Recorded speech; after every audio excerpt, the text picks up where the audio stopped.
Mike, hey, thanks for joining me to talk about this Julian Lurie story. Hey, I am looking forward to this, Jeff. You know that I am a sucker for long form journalism. You know how much uh, I look forward to reading these deep dives that you do into the Eagles.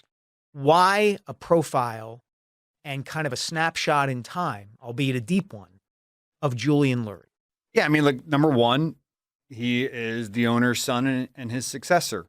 So I kind of always wanted to do a story on him, but obviously being around the team a lot, doing all the reporting that I normally do on the team and talking to a lot of people in the organization, around the organization, around the NFL, I kind of got the understanding that Julian, who joined the team in a former role in 2022, it was much more involved than I think anybody on the outside was led to believe.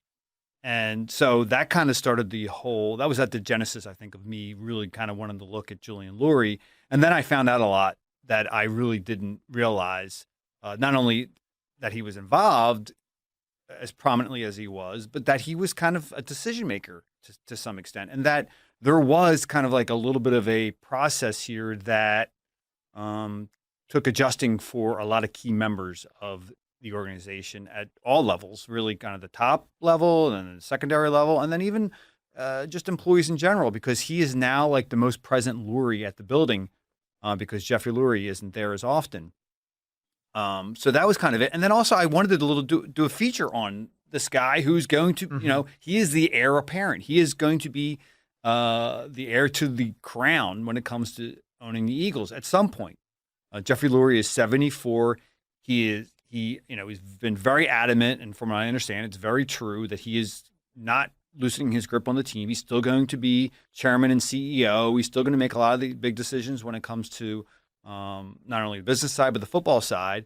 But Julian is still now very much a part of this. There's this additional layer that I think took some adjusting for people to get used to down there. And that was kind of where it all started from. Were you able to sit down with Julian? Were you able to sit down with Jeffrey? If not, who else did you rely on? Kind of take us through how a story like this gets reported and written. Julian, I've seen him obviously since I started covering the team almost 20 years ago.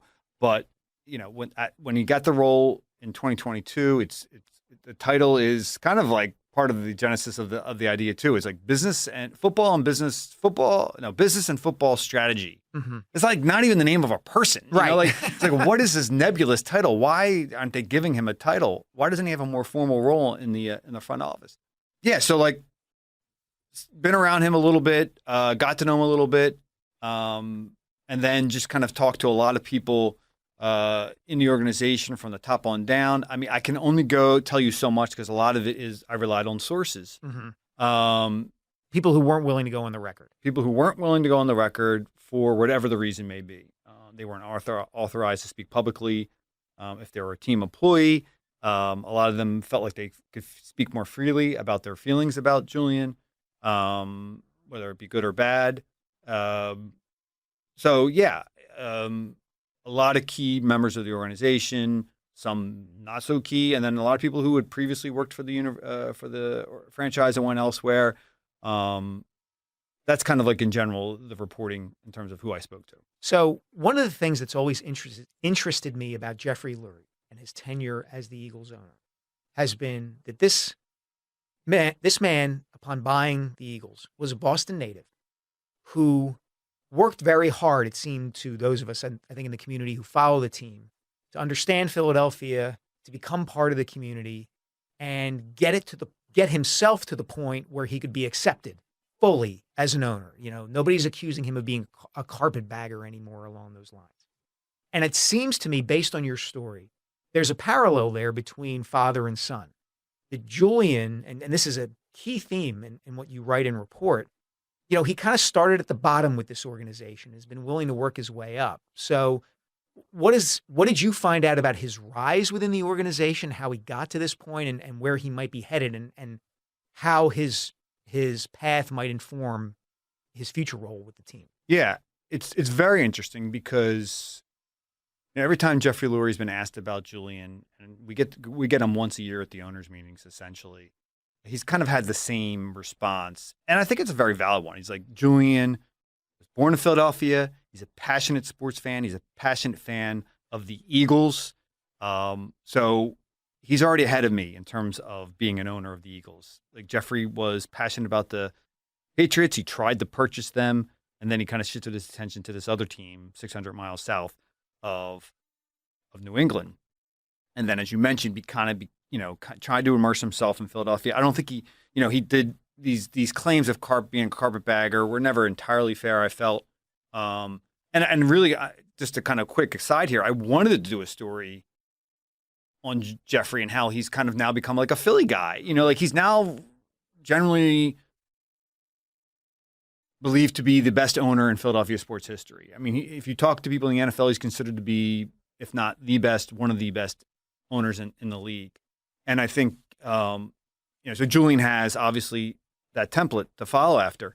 But Julian, is a fan of the team. He's passionate about football. So he has those advantages that maybe Jeffrey didn't have. Jeffrey didn't know anything about owning a franchise. He can follow in his footsteps and learn from him in terms of that. But as I painted in the story too, they're very different people in some ways, and I think that's kind of where maybe there's been the issues that I've talked about, that I wrote about in the story, and why there's maybe some concern moving forward about, okay, when this eventually happens, how will this affect me? How everyone feels that way. Right. There's the new boss on the horizon. Correct. The new boss may not be the same as the old boss, but that being said, he's also kind of a little bit of a boss right now. So, all right, so let's get into that, because you open the story with an anecdote about Julian fulfilling one of his roles, I guess, in that nebulous title you talked about, kind of the combination of business and football and content. Take us through that opening anecdote, because I think it is instructive about the way Julian has gone about kind of making his climb to the organization. Yeah, I think when Julian got there, right, he has this title, he can do whatever he wants. And I think at first he kind of didn't really know how to fit in. And he kind of latched on to Alec Halaby, who was then in charge of analytics, fellow Harvard grad. I think they had become friendly with each other. Okay, so he started kind of digging into that a little bit. And then I think he found a little bit of a pathway with the social media and the Eagles entertainment, because he had worked at Overtime. He had worked the NFL's junior program, a rotational program for 2 years, which dealt a lot with media. So he kind of had an understanding of that. He also has a younger sensibility, which is certainly what a lot of social media, that's the audience that you're appealing to. So I think he felt like he could kind of dig in that regard. And in the anecdote I give, it's like he's been very involved in these schedule release videos that come out every year. And as I mentioned in the story, they're like the Super Bowl to these people, to these social media creators. And what they had come up with was very kind of off color. There was cursing. There was making fun of other opponents. And in the schedule release, and some of the senior members that had seen the version, the first cut, we're not comfortable with it. Like, this is not something we do. If we put ourselves out here, we're going to put ourselves up for kind of getting these teams angry. They can come back at us, etc. He kind of heard the complaints, went back, and they made some edits to it. And some of the cursing was taken out, and some of the ridicule was taken out, but not all of it. And like, at first it's like, okay, when I first heard the story, I'm like, well, how can he get this done? Like, how can he have this much sway where he's telling senior leaders how to make a compromise? You would think they would say, no, we can't do this. Do it over again. And they're like, well, it's his last name. He has that power now. He's a decision maker as well. But it does speak to like where he's kind of found his path there in some ways. So that's one part of it. But he's dealt a lot with the budget. He's looked at all facets of the organization in terms of how they spend money, where can they allocate their resources differently. I think that took some adjusting for some of the people in the organization, because like, hey, they've always done things a certain way. But from what I understand, there had been some bloat.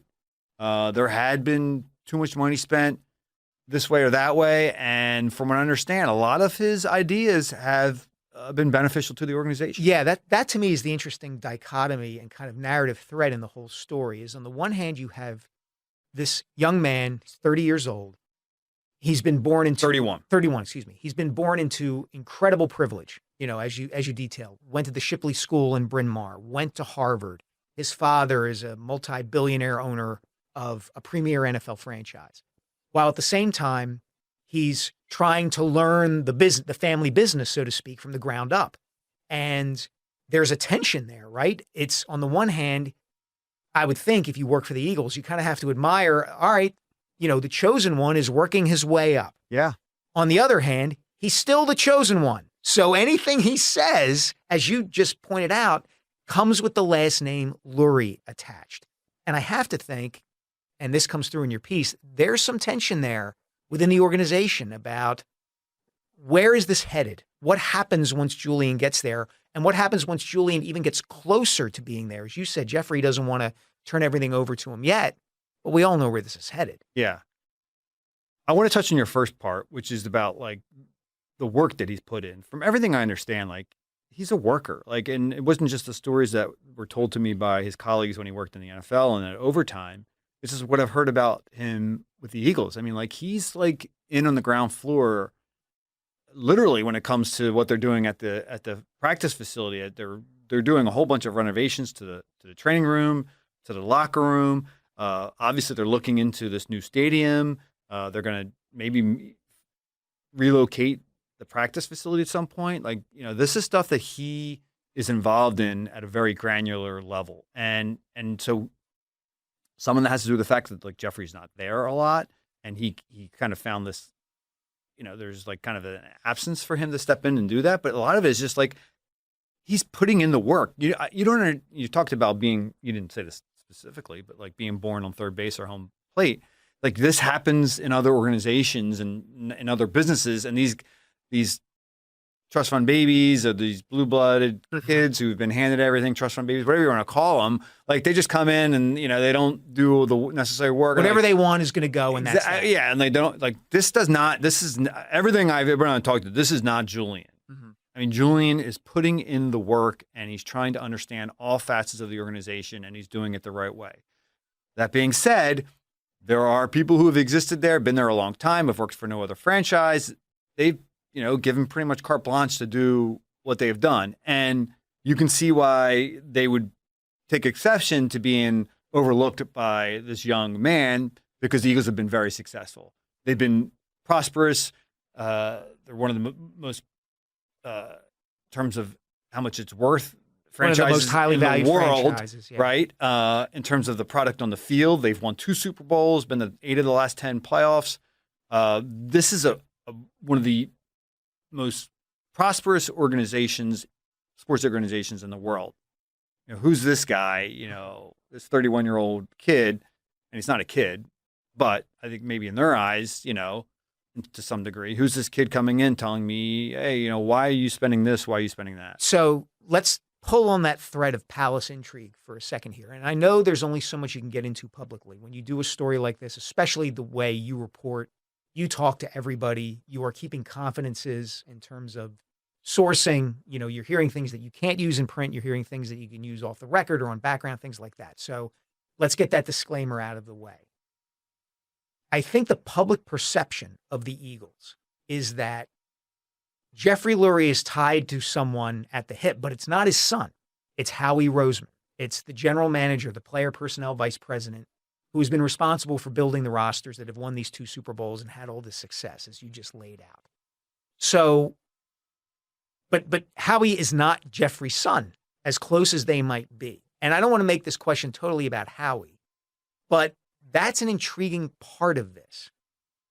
How do you think that plays out? How do you think, because if I'm Howie Roseman, let me put this kind of my way, I might almost want a trust fund baby who doesn't know anything about the organization, who's just going to let me do what I've always done or what I want to do. And I'm pretty good at my job and I get carte blanche and I'm confident enough in my track record that everything will turn out fine. It doesn't sound like Julian Lurie is going to be that kind of owner when the time comes. So speak to us if you can about that dynamic and maybe the offshooting effects of it. Well, yeah, I'm sure probably maybe Howie has some concern about that. Now, again, as we said at the top, and I've been told, Jeffrey isn't going anywhere. That being said, life can get in the way of that, or the opposite of life, right? He's a 74-year-old man. Julian is a heartbeat away from being the owner of this team and being the CEO and chairman. So I can understand why there might be some people on pins and needles there in terms of, what may happen down the road, or maybe less than that, right?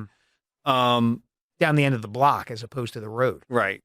Howie, over the last 10 years, has kind of built up this resume where he's now probably considered the best GM in the NFL. And that has given him immense sway. He oversees all the operations on the football side, training staffs, medical staffs, football operations, the scouting department, everything runs through Howie. And Howie's made a lot of great hires. Now, he has been given a lot of leeway to kind of make mistakes here and there and correct those mistakes when he's made them. In terms of the salary cap, Jeffrey, nobody spends more cash than Jeffrey Lurie. And so, I don't want to take anything away from what Howie has done, but Jeffrey has allowed Howie to be great to some degree. And then if Jeffrey's not there anymore and Julian looks at things differently, he's more concerned with the bottom line, which is what I was told and which is in the story, then you can understand why Howie may potentially would be concerned about what may happen down the road. Now, I've been told that there was some adjustment period. Typically, obviously, when you add someone else to the conversation, there's going to be that transition period, and they're now gotten to a place where it's good and everyone understands each other and they're moving forward. So I don't want to make it more than perhaps it needs to be made. But that being said, if it were to be that Julian would take charge and if Julian got a former role at some point, president, where he all of a sudden has some sort of sway in terms of football, and he doesn't like how he's doing, unless say they start losing, and which is always possible in the NFL, as we know. I mean, the Eagles have gone through losing times even during Howie Roseman's tenure. What happens then? So that's a lot of hypotheticals, but I think it's fair, and I didn't bring that out until the end of the story, but I think that's fair to posit those questions. Let's bottom line this, Jeff, because I think anyone listening to this podcast, anyone who ends up reading your story, and I would recommend anyone with any interest at all, not just in the Eagles, but in an insider look at a major organization, business operation, should read Jeff's story. Is Julian Lurie cut out for this? I think that's probably what most Eagles fans are going to want to know, that here's the heir apparent. If he doesn't take over tomorrow, okay. If he doesn't take over next week, okay. But he's eventually going to take over. And when he does, is he going to be able to meet the moment? Yeah, I think from what I understand, the reporting I've done, and I put this very high up in the story, is and this is from an anonymous source, but one I very much trust, that they believe that he'll be a good steward for this team moving forward. And look, in some respects, the bar is low. If you look at a lot of the ownership in the NFL, there are some bad owners. And that has allowed the Eagles in the salary cap world to flourish and become one of the best organizations in the league. I don't take anything away from Julian, but he does also have big shoes to fill as well. Because I think Jeffrey has, as we mentioned before, become one of the better owners in the league. But in terms of being invested, in terms of putting in the work, in terms of understanding the culture, having been born here. Yeah, he was born on third base, and he's he's born in the Annenberg estate. Yeah. Right. Must be nice. But as one of the stories that I was told and I conveyed in the story was went to Lambeau Field, first time there. Didn't want to sit in the executive suite, wanted to sit in the bleachers with the fans, go to the concession stands, eat there, and just to get experience this historic stadium. When he went to school at Harvard, he wasn't being flown home or wasn't going to, I think, the time that they actually played at Foxborough.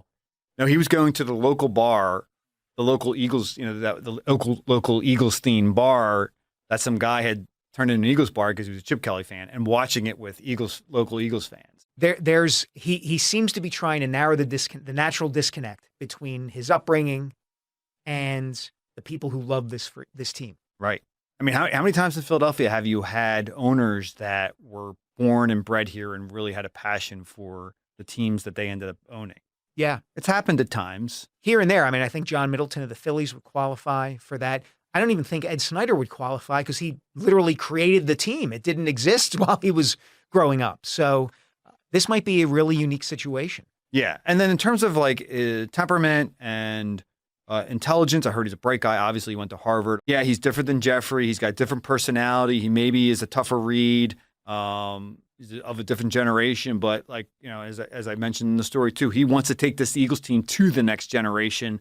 And that's going to include, obviously, probably a new stadium, whatever else it may be, because, in this league, you have to be thinking always one step ahead if you want to be able to compete with the top teams. And I think Julian, from everything I understand, is on that path. And that's a good thing if you're an Eagles fan. Well, I think the looking ahead theme is a good one to end on, because we often spend all our time when we talk about the Eagles and think about the Eagles kind of focused on, as Al Pacino says in Any Given Sunday, on the 6 inches in front of our face. Who's starting on the offensive line? Who's going to replace A.J. Brown? What's Jalen Hurts going to look like in the new offense? And the benefit of a story like this and the stories that you do, these deep, deep dives into this organization that matters so much to people, is that it does allow us to take a step back and look ahead a little bit and wonder, okay, what is ahead for this franchise that everybody in this region cares about so much? And, just to end it real quickly, this is someone who's going to, Jalen Hurts is only going to be here for so many more years. Julian Lurie is going to be here for the next 50 years or so.